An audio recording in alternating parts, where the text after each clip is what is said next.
पहली बार में 1000 रुपए जुर्माना रखा गया है, दूसरी बार मास्क ना लगाने पर 10,000 रुपए जुर्माना रखा गया है। पूरा दिन सड़कों पर वसूली चल रही है। ठीक है, आपने अपनी तरफ से वसूली कार्यक्रम शुरू कर दिया है, लेकिन अस्पताल में बेड ना मिलने पर सरकार पर कितना जुर्माना होना चाहिए? वेंटिलेटर ना मिलने पर सरकार पर कितना जुर्माना होना चाहिए?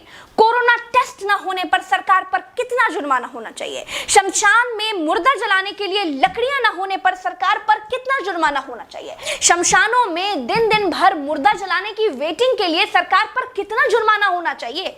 जितने मंत्री और ये मुख्यमंत्रियों ने बंगाल से कोरोना लाकर फैलाया है, उन पर कितना जुर्माना होना चाहिए? बंगाल में बिना मास्क महीने भर से घूम रहे नेताओं पर पर डे के हिसाब से कितना जुर्माना होना चाहिए? क्या सरकारों की कोई जवाबदेही बची है देश में? क्या सरकारों से सवाल पूछने वाला बचा है कोई देश में? क्या कोई पूछ सकता है कि 1 साल से देश कोरोना महामारी झेल रहा है, आपने पूरे देश में कितने नए हॉस्पिटल बनाए हैं? अगर नहीं बनाए तो क्यों नहीं बनाए हैं? क्या कोरोना आपदा में घिरे देश को 1000 करोड़ के नए संसद भवन की जरूरत थी? क्या देश को 300 करोड़ के नए बीजेपी दफ्तर की जरूरत थी? क्या देश को तत्काल 1100 करोड़ के राम मंदिर की आवश्यकता थी?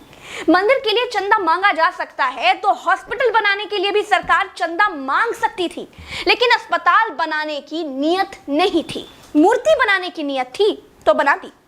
सरकारों ने अस्पताल नहीं बनवाए। क्या इस देश की पब्लिक सरकारों पर कोई जुर्माना लगाएगी? क्या कोरोना आपदा में देश को कुंभ सजाने की आवश्यकता थी? क्या देश को कोरोना महामारी के बीच बंगाल चुनाव में रैलियों की आवश्यकता थी? नहीं थी। देश को अस्पतालों की, डॉक्टरों की, कोरोना की दवाइयों की जरूरत थी। कुछ दवाइयां बनाई भी तो वाहवाही के चक्कर में विदेश भेज दी। आधे अधूरे टीकाकरण में देश अभी अटका हुआ है। और ये कैसा टीका बनाया है जिसे लगाने के बाद भी कोरोना हुआ जा रहा है? क्या कोई सवाल पूछेगा? चीन ने कोरोना को फैलाया और पूरी तरह से कंट्रोल कर लिया, अपनी जीडीपी में रिकॉर्ड बढ़ोतरी कर ली।